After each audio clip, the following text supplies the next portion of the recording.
Do I need to learn AI if I'm not in tech? Of course you do.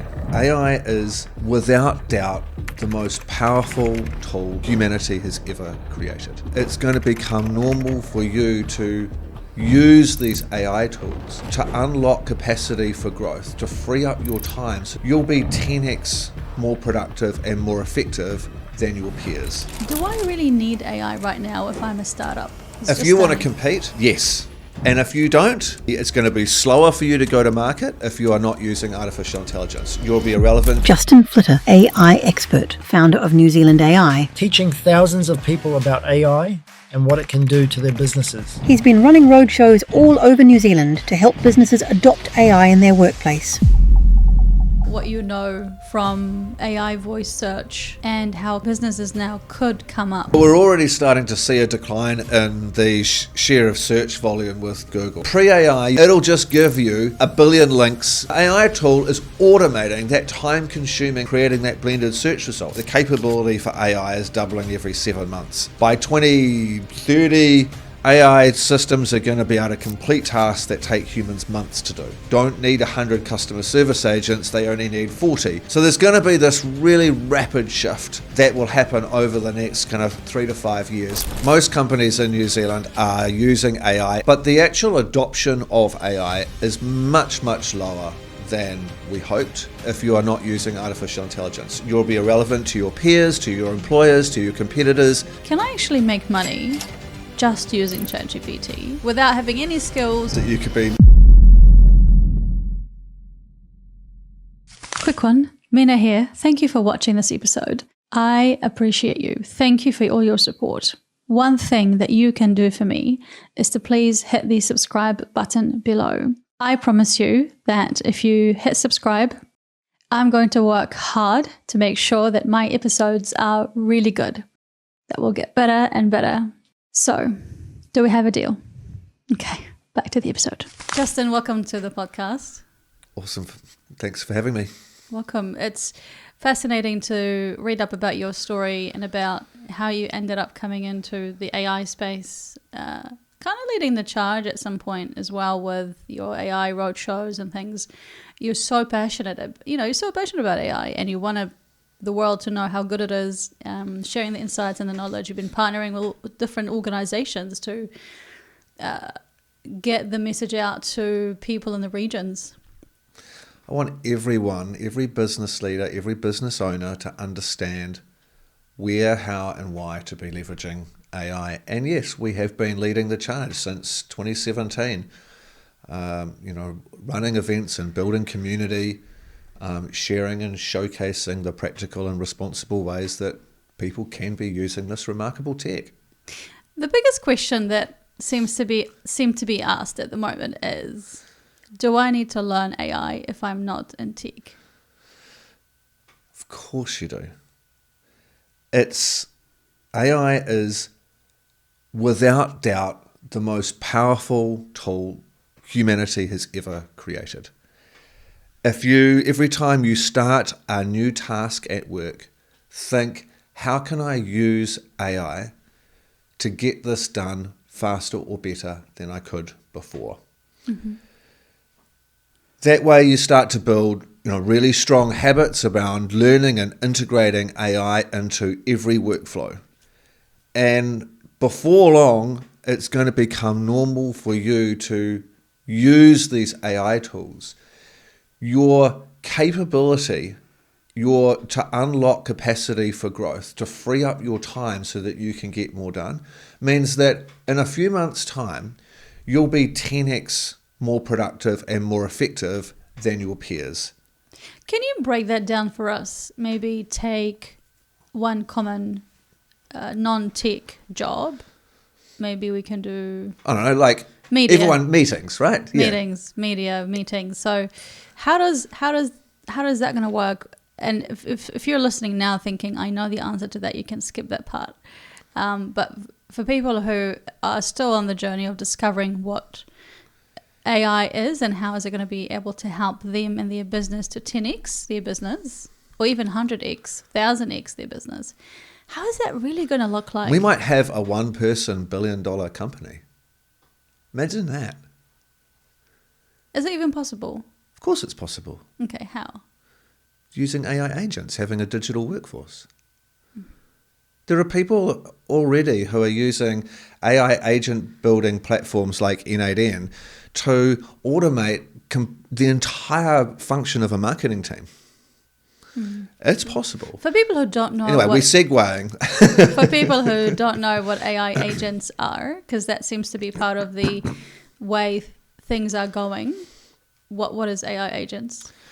AI agents is a piece of software that leverages your data and the processes that you ask it to complete to automate a task that previously only humans have been able to do. So Perplexity, ChatGPT, yes, they're AI assistants, but they can also be agents in the sense that they can complete multi-step workflows. And then you've got kind of no-code or low-code builders like N8N or MindStudio or Zapier that allow you to connect in data sources. So it might be your data, it might be data from machinery, it might be data from your email. It's coming into an agent that's then doing something with that. So it's reading your emails, and then it's going to help you plan for the next week.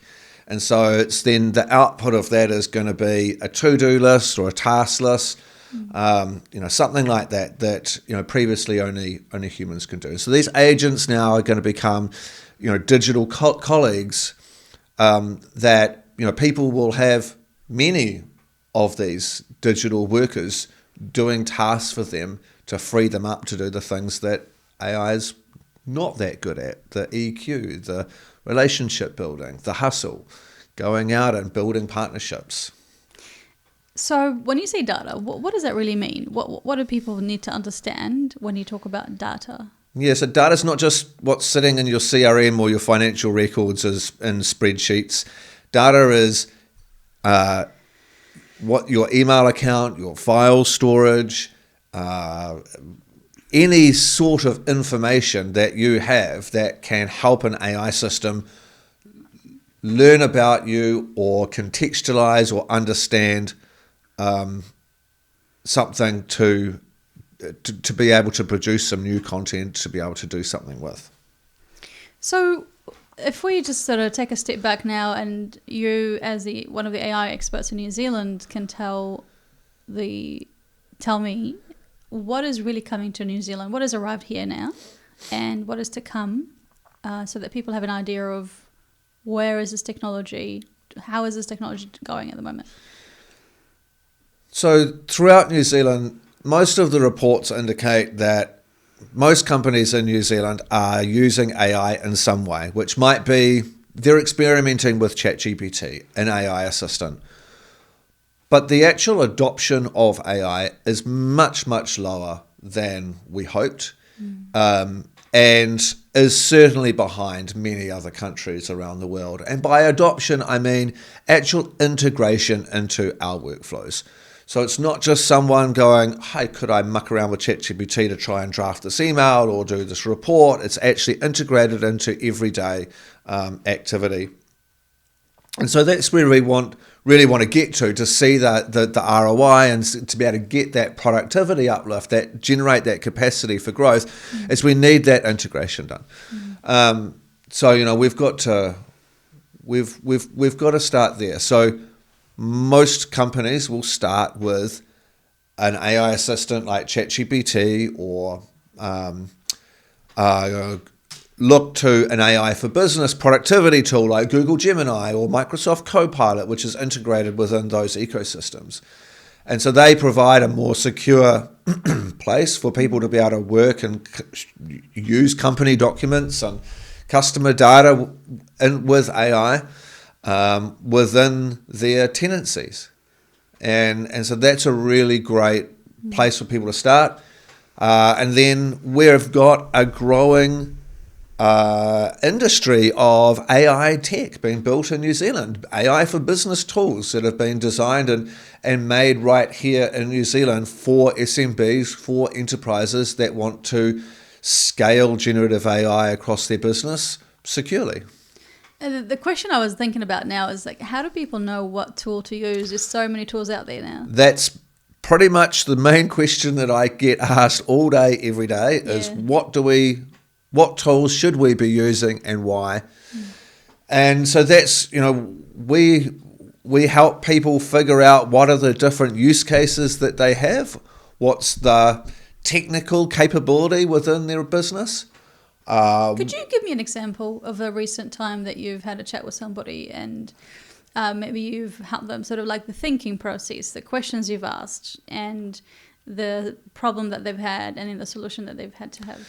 Yeah, so we were working with a property maintenance company, and so they have a whole lot of contractors around the country that are going in and fixing things at residential properties.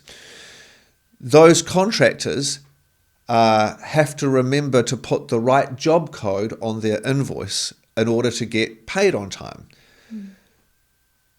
The property maintenance company has 2,000 job codes. So as you can imagine, the back office staff at the property maintenance company have all of this extra admin going through checking all of the job paperwork coming through to check that it's the right code. So that just slows business down. It's unproductive time. So we can create a spreadsheet, can be in SharePoint, wherever we want it to be. We can create an AI agent or a chatbot that's deployed to Microsoft Teams or WhatsApp, and using voice in whichever language or text, the contractors can say, what's the job code for installing a hot water cylinder? And the agent will come back and say, is it gas or electric hot water cylinder? It's gas. Okay, here's the job code, and here is the health and safety protocol to make sure that you're installing a gas water cylinder correctly. So you can kill two birds with one stone and make sure that you're increasing compliance for good working practice as well as getting the right job code. So instantly you're saving that company hundreds of hours a month in admin time. And that's profound, isn't it? Because that's what we want. The up-and-coming entrepreneur listening going, I have no clue where to start. And perhaps, like for me personally, I've been hearing a lot about AI and keeping in touch with what's going on. And there's people out there who are creating the tools. There are people out there who are creating the workflows to make sure that the processes are smooth for companies to do their jobs. The question is, do I really need AI right now if I'm a startup? If I'm a 25-year-old male who is if you want to compete, if you want to have any chance of competing, yes. And if you don't, then it's going to be slower for you to go to market. It's going to be, you're going to have to hire more people. So you're going to be looking at having more human resource on. And you're going to need a lot more support wrapped around you to do it.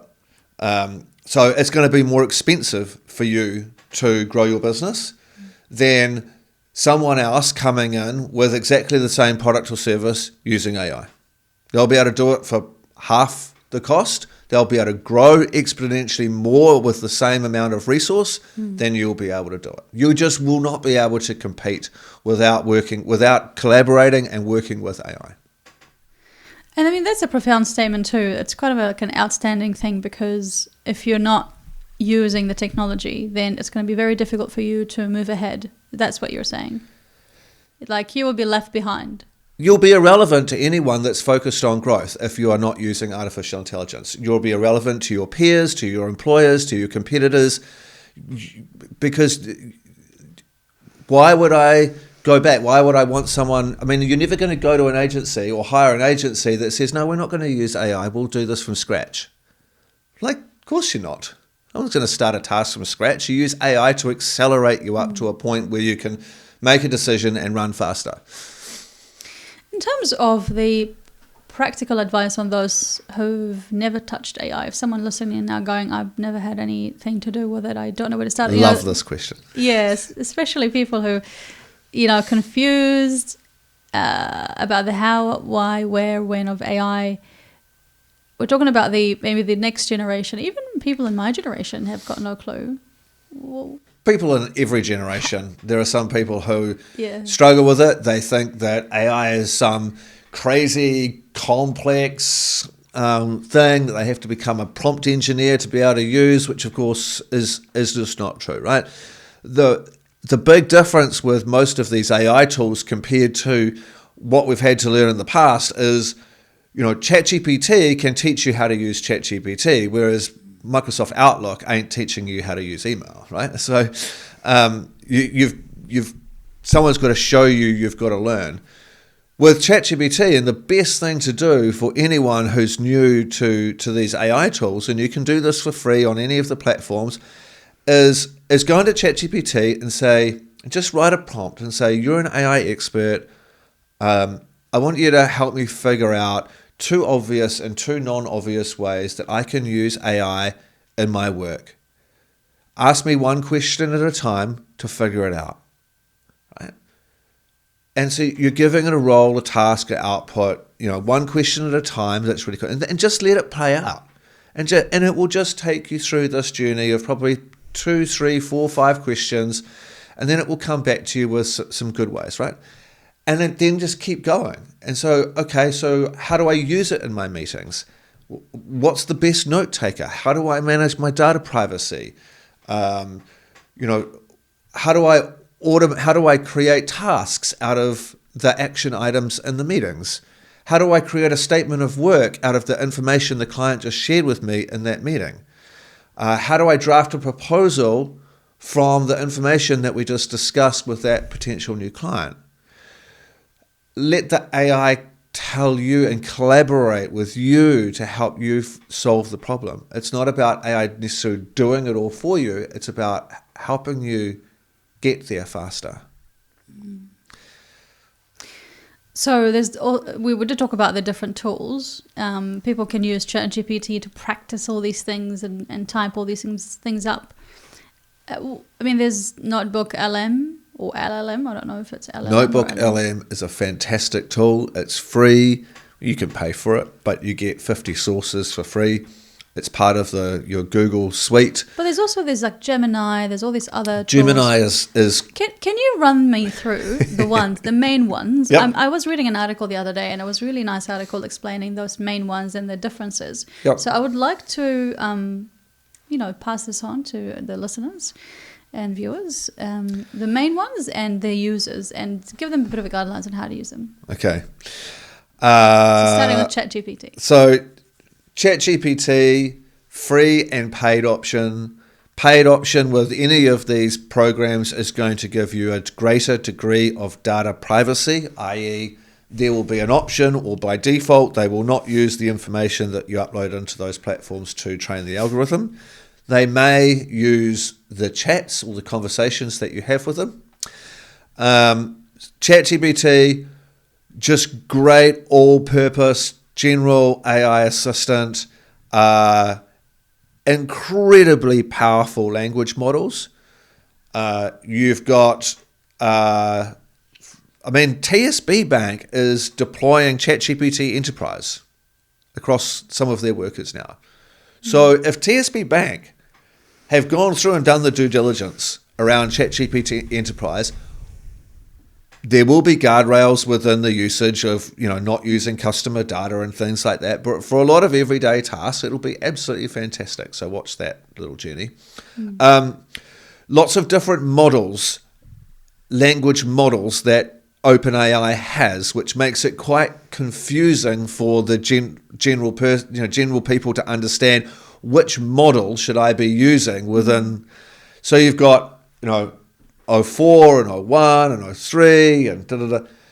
Most of the time you can just stay with whatever the default option is, which will be ChatGPT 4. And of course you can use ChatGPT to create images, and it has a whole lot of data connectors, so you can connect in, your Google Workspace, your Microsoft 365 account, HubSpot even. So you can work with data from those platforms inside ChatGPT. You can generate insights and ask it questions and do all that kind of stuff.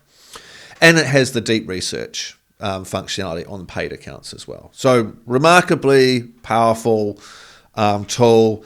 Now probably more than 1 billion weekly active users, right? The next cab off the rank for me is Perplexity. Now, Perplexity was the first platform to have web search, and they're building out a unique set of agents and tools inside Perplexity. Their deep research and Perplexity Labs. Perplexity Labs actually uses multiple different agents to work together to solve a problem, i.e., create a business plan for XYZ. Write me a CEO briefing on this particular topic. Create a dashboard for this health and safety incident report. And it will take 10 minutes, 20 minutes, half an hour to work through the answer when you're using those advanced deep research tools. But they are remarkably accurate, remarkably good, especially when they're working with your data. So I love Perplexity. Then you have Claude from Anthropic, which is widely recognized as kind of the most ethical model, if you like. Why is it most ethical? The way it is developed, the guardrails, the policies, the way it manages data privacy, the way it looks for sensitive or information that's been shared with it, like personally identifiable information, and things like that. There are certain things that you just can't ask Claude to do. A lot of people use it for writing code, and creating artifacts and dashboards and standing up proof of concepts for little applications and things like that. It's remarkably powerful. Then of course you've got so Google Gemini sits within Google Workspace.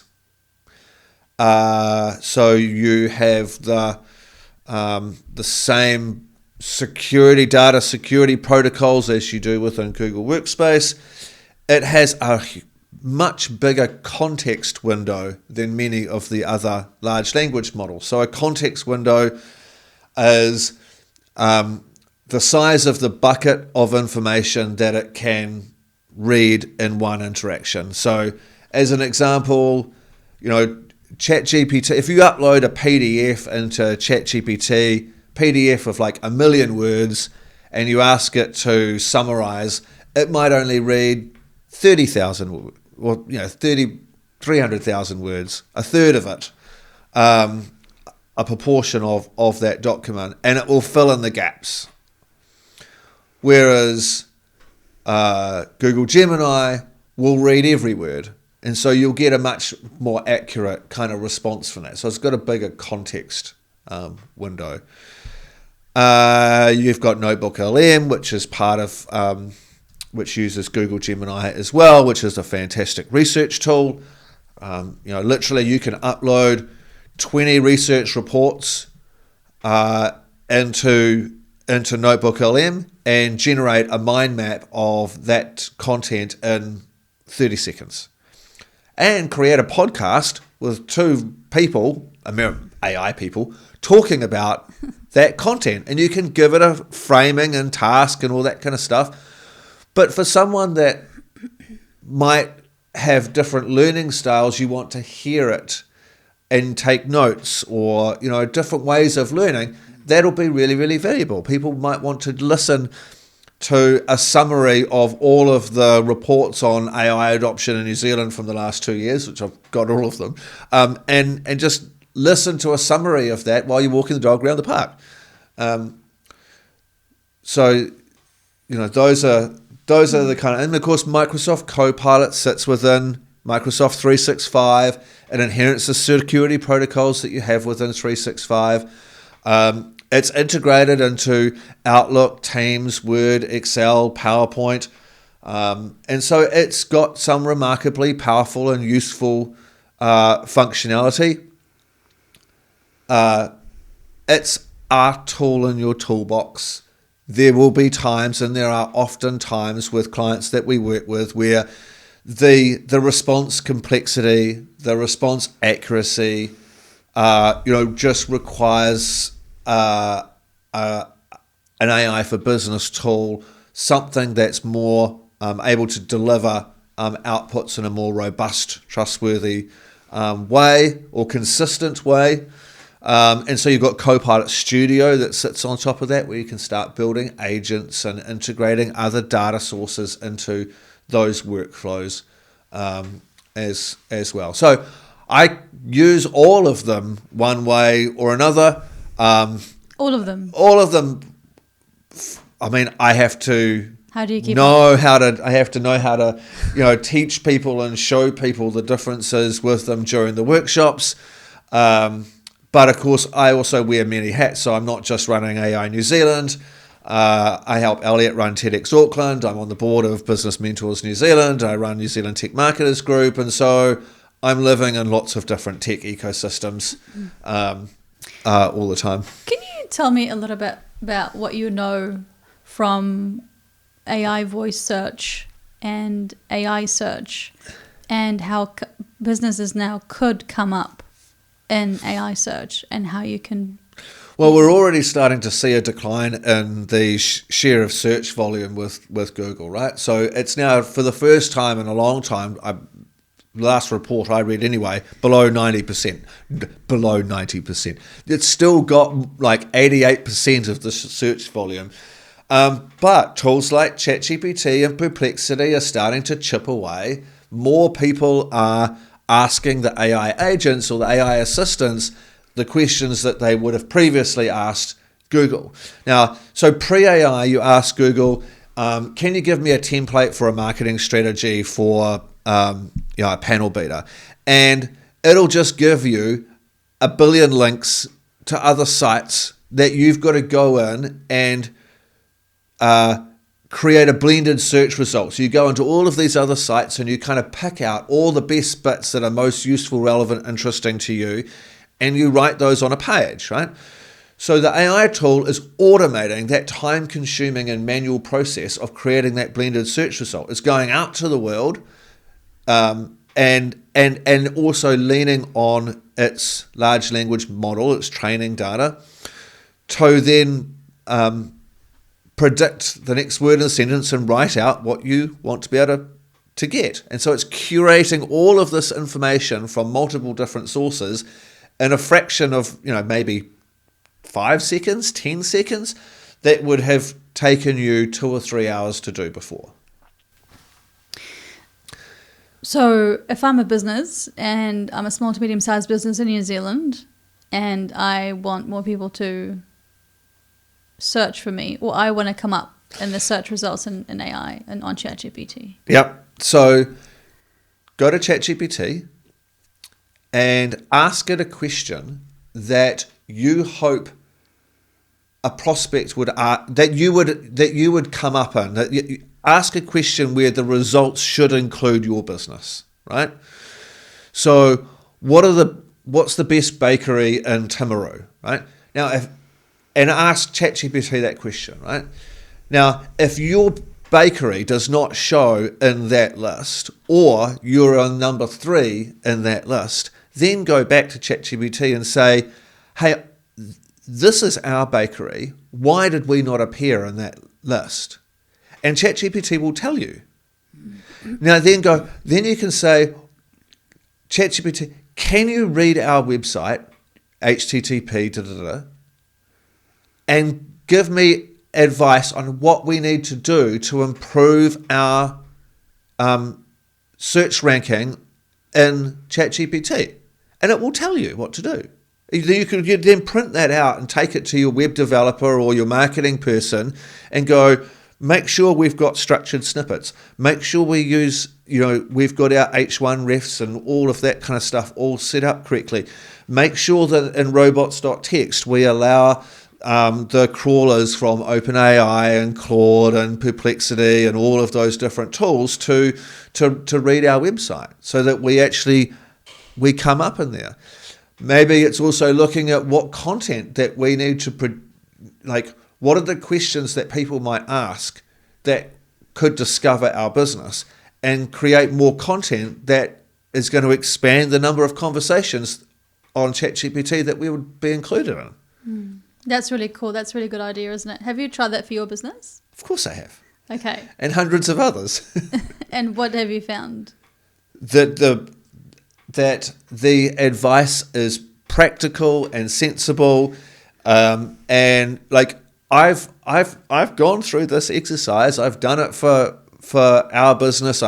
We've done it for clients, and we come back a month later and we run the test exercise again to see if they come up top, and we run it on a clean instance of ChatGPT, so there's no memory bias or anything like that from our own. And it's a genuine test to see whether or not we've increased the likelihood that business would appear in discovery.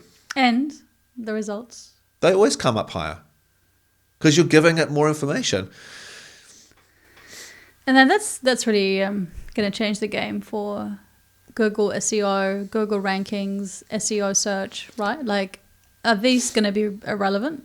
No, they're not. It's not irrelevant. It's just that you need to think about the way that the information and the way that you structure your pages to appear in Google search versus ChatGPT or Perplexity, or those things will be slightly different. So you need to be able to cater for both now, and the way that you deliver that information to come up with AI is just slightly different from what we did with Google search. But even Google search now, is doing structured snippets and things like that, right? So what you do for ChatGPT is going to be good for Google search and all of them, right?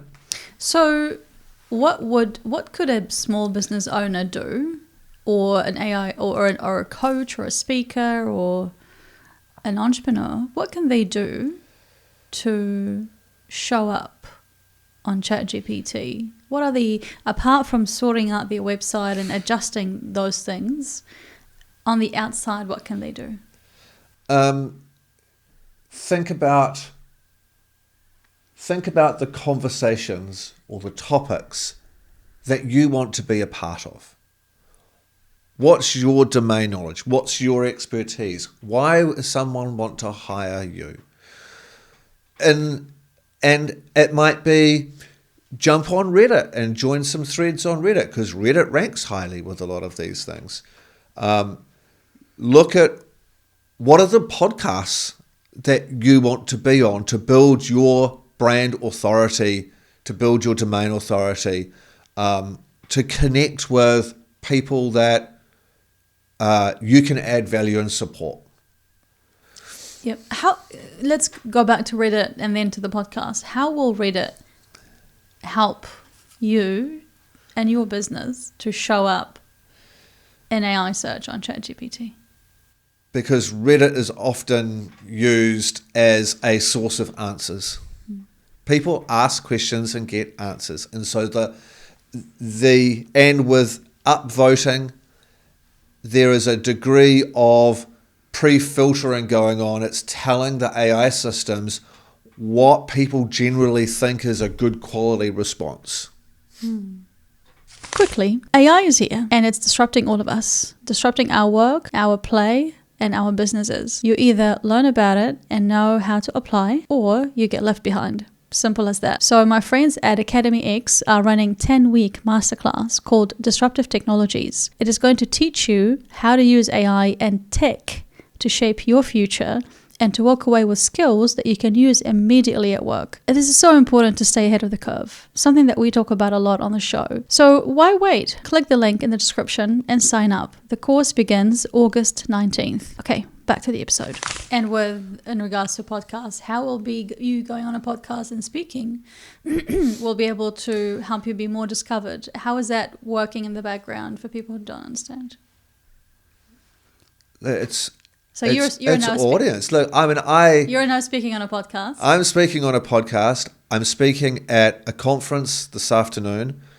I will speak at probably almost two conferences a month at least. For me, it's a way to connect with people that I might not be in their sphere. I might be outside of their LinkedIn bubble. They might be on social channels that I'm not on. This gives me an opportunity to connect with people, to share the knowledge that I have, and hopefully give them a degree of confidence and excitement and interest and curiosity to start building their AI muscle. So for me, it's a channel to an audience that may or may not have heard me before, and if they have heard me before, it's a good reminder to follow me on LinkedIn, to connect, to book in an AI chat so we can have a conversation about AI in your business. In terms of using podcasts to help you as a business owner, for someone listening, to be discovered using chats. So if you're speaking on podcasts, is there a way that AI will use the audio or the transcript, and is that going to help them become more discovered? In time, it might. There's the web listing, the web page for that podcast is certainly going to give you credibility and domain authority in there, because it's going to be linking back to your site, and it's the connection with your name and those sorts of things. So again, it's looking at creating content on multiple different channels, being consistent about your message, to be able to connect with people that are interested in your expertise. So what you're saying is that AI cannot hear or listen to the audio format of conferences, videos. Like, can it access YouTube? Yes. And listen to videos and able to summarize for you the video that you've just... Absolutely. So you can type in a link into ChatGPT or NotebookLM of a podcast, a YouTube video, and ask it questions. It will transcribe it, summarize it, whichever way you want to do it. Mm-hmm. But is it part of its knowledge? It might become part of its knowledge when those companies like OpenAI launch a new model or update a model with training data, right? So a generative pre-trained transformer, GPT, is a model that's been pre-trained on a set of data, and often it will be a year old or something like that, right? So just because it's on the internet doesn't necessarily mean that it's been trained or that it's watched or listened to, unless someone asks for that inquiry. Like if you ask it to go and do something, it will synthesize that information and give you a summary, but that doesn't mean that it's in its memory forever. Right. I think I get it. So coming up with AI voice search, how can people use AI voice search? I mean, I've got a ChatGPT on my ChatGPT with advanced voice mode is the coolest thing. It's just awesome. Can you demonstrate? Should we do it? Yeah. Should we do it? Let's. What are we going to ask? What are we going to ask ChatGPT today? The most common question around how do you become a good podcast guest? And then you can probably show the camera so people can see it. Hey ChatGPT.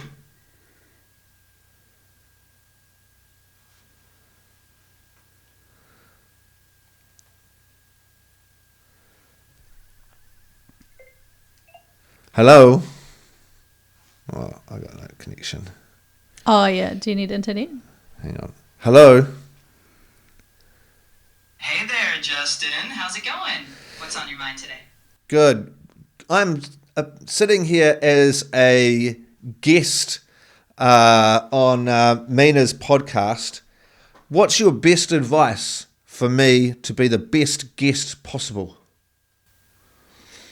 Oh, that's That's exciting. Well, I think the best advice would be to just be yourself and share your insights authentically. Keep it conversational and engaging, and definitely sprinkle in some stories or examples from your own experience. I'm sure you'll do great. So now I've got a transcription of that conversation, right? So when I've been, as an example, driving to Hamilton for an event, I can have ChatGPT voice mode on the dashboard, and it's listening it's consistently listening to me, and I can have any number of conversations with ChatGPT the entire time that I'm driving to Hamilton on any different topic to help me navigate a particular problem that we're having, research a topic, draft emails, do some research. And when I get to the hotel in Hamilton, I've got this full transcription of everything that we want to do. I can use it as a language teacher if I want to learn Tereo or Spanish or pretty much any language you want, right? So it's this remarkable assistant, colleague, co-worker that you've got sitting in your back pocket that pretty much knows everything. I have an interesting question for you. If a listener thinking, can I actually make money just using ChatGPT? How do you do that? Can you actually do that without having any skills, any knowledge, any backing, any networks, any connections? Just have maybe a paid version of the products? How can you make money with that? Oh, look, there'll be tons of different ways that you could be making money off ChatGPT. You could be writing and selling research reports for people. You could be generating content for social media. There'll be all sorts of different ideas that you'd be able to, things that you can produce and create for people that, otherwise they would have paid a consultant or not done because it would have been too complex for them to do on their own. You could literally sit there all day and run a prompt workflow and produce a marketing strategy for any business. And you could run those exercises, you could run that workflow, 50 times a day if you wanted to, or probably even more, and be generating just report after report after report. Now, of course, those businesses can do that themselves, but just because they can doesn't mean they do. If someone is listening who, let's say, is running a company or digital marketing agency, let's say, trying to build a media brand using AI, where would they apply AI right now to generate the most leverage? Well, there's a bunch of key opportunities with that. The first is thinking about the information that you need to create your strategy, to create your campaigns, right? So who are the competitors? What are the market dynamics that you're facing? What are the buyer personas and the characteristics of people looking to buy your product? Have you got your homepage and landing pages aligned to speak to those audiences? Can you create some content out of that? So a lot of the work that we would have previously outsourced to an agency, we can bring back in-house or when you go and talk to an agency, they are just like ChatGPT, where they kind of know some stuff, but they don't really know much about you. They might know about the industry, but they don't know about your business. And so you've got to bring them up to speed. Now, with ChatGPT, you could actually accelerate their knowledge and their readiness to deliver value. And the agency will be doing that as well. So you can it's going to cost you a lot less to get them into a market-ready position where they're going to be able to start being useful for your business. So you're doing all of this groundwork around who are we talking to, what's our position in the market on this, give us some content, all of these different attributes of building out a marketing program so that the agency can actually get started on delivering value much, much faster, or your in-house team can be doing the same. Mid-Journey can be creating images for you. HeyGen can be creating using a digital avatar and voice clones to create content that would otherwise cost you thousands of dollars per video. You could probably, for $100 a month, you can produce as many videos as you like. So, there are all of these different ways of using AI tools to reduce cost, to increase scale. Quick one. Mina here. Thank you for watching this episode. I appreciate you. Thank you for all your support. One thing that you can do for me is to please hit the subscribe button below. I promise you that if you hit subscribe, I'm going to work hard to make sure that my episodes are really good, that will get better and better. So, do we have a deal? Okay, back to the episode.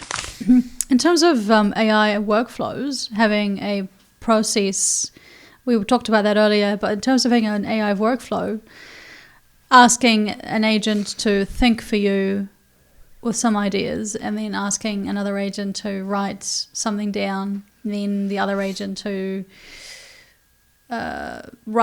create a picture. So connecting those agents together in a workflow. Where do you see that at the moment? Is it do people are using that at the moment? I know that's happening. Well, you can do that in ChatGPT, right? So can you create a workflow in ChatGPT? Well, it's just you can connect them together. Well, they're already there. I mean, ChatGPT in the same model, you can ask it a question, you can create a task, and you can generate an image. But can you design a ChatGPT AI agent with the information and the background and the data, and all it does is do that, and it will learn continually, but then you connect it with another agent? I know that there are softwares out there that do that. Yes, there are. So in ChatGPT, you can create custom GPTs, which are little kind of structured workflows that you can do. At the moment, I don't think you can daisy chain them or connect them together. There are AI agent platforms out there that allow you to do that. AutoHive out of Wellington will allow you to do that within their platform. And then, of course, N8N and all the main agent builder platforms will allow you to connect them together. So that's definitely the next wave of adoption and capability that we're seeing is multi-step processing. And definitely saving you time. How much time can you save with those workflows? Look, it might save you 90% of the time that you had to do before, right? Yeah. So it's not, we're still reviewing it, and until we get to a point that we're confident that we can let it run autonomously. But for the most part, it's 80 or 90% of that time can be saved from that task. What's next for AI, do you think, in New Zealand, or maybe worldwide? I mean, maybe you can start in New Zealand and then tell us what's happening in the world. Put my crystal ball gazing on.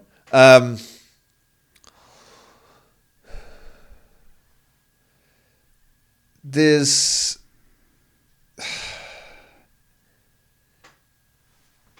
I think the impact on work is, and the pace of change is really going to start accelerating. So we already know that the capability for AI is doubling every 7 months, and that's probably shrinking. So by 2030, AI systems are going to be able to complete tasks that take humans months to do. Right? Months to do. And that is just going to start reshaping the skills that we need in businesses and our economy. And I think that we're not having the conversations that we need to be having often enough around what will happen when, and when is not far away. And it's not that, all of a sudden we're going to wake up and people are going to be made redundant or lose their jobs. It's just that we're going to start seeing businesses that don't need 100 customer service agents, they only need 40. They don't need 10 lawyers in-house, they might only need 3. They might not need, if they've got a team of 30 developers, they might be able to achieve the same output but with 5.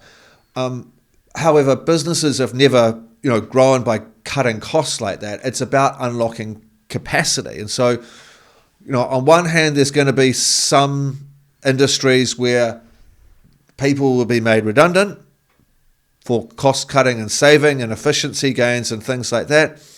And then in others, there's going to be hiring because they are building capacity. They are building and innovating new things and creating new services that we just can't even imagine at the moment or haven't even thought about. So there's going to be this really rapid shift that will happen over the next kind of 3 to 5 years, and adapting to that shift means everyone needs to be learning AI skills now, because you cannot adapt, you cannot adopt if you are not skilled and prepared to be able to do that.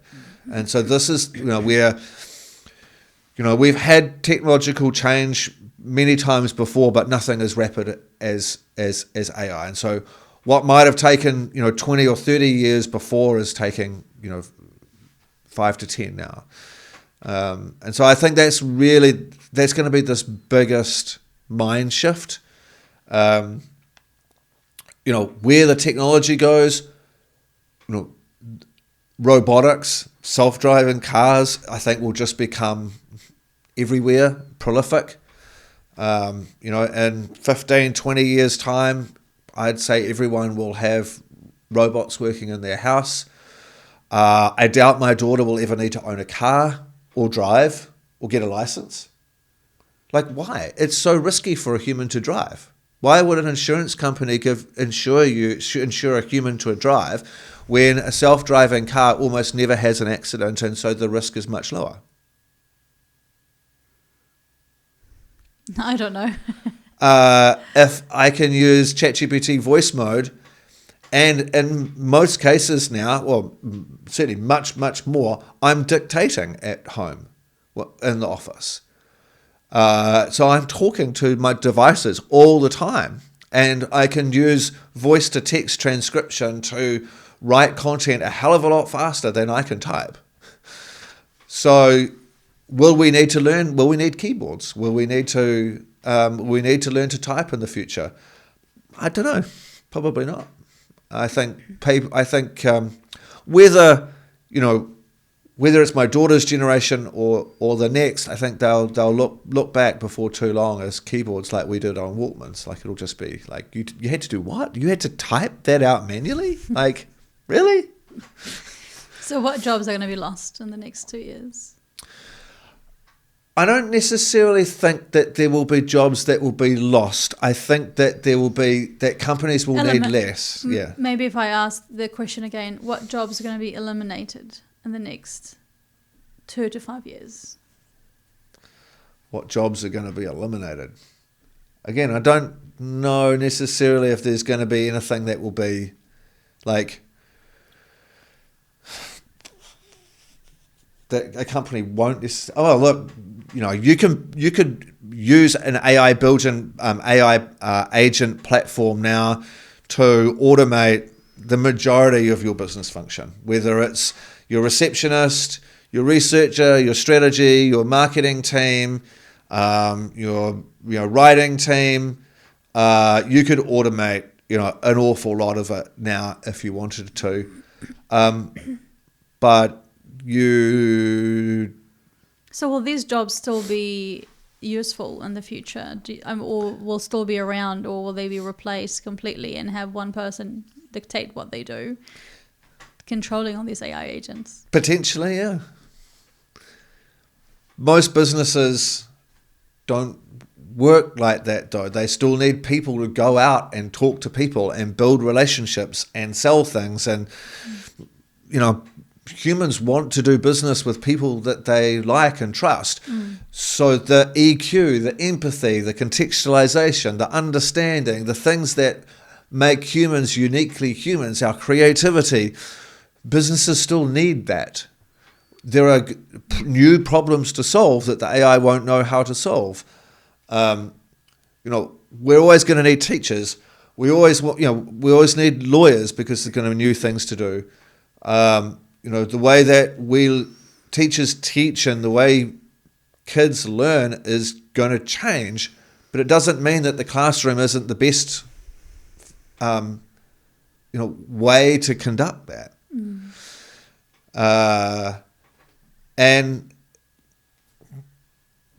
It's incredible. So some roles are going to be more impacted with AI than others.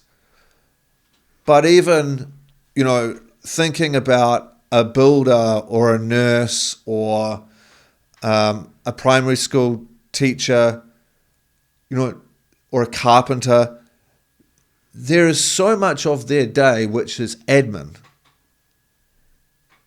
Reading, writing, that just sucks up all of their productive time.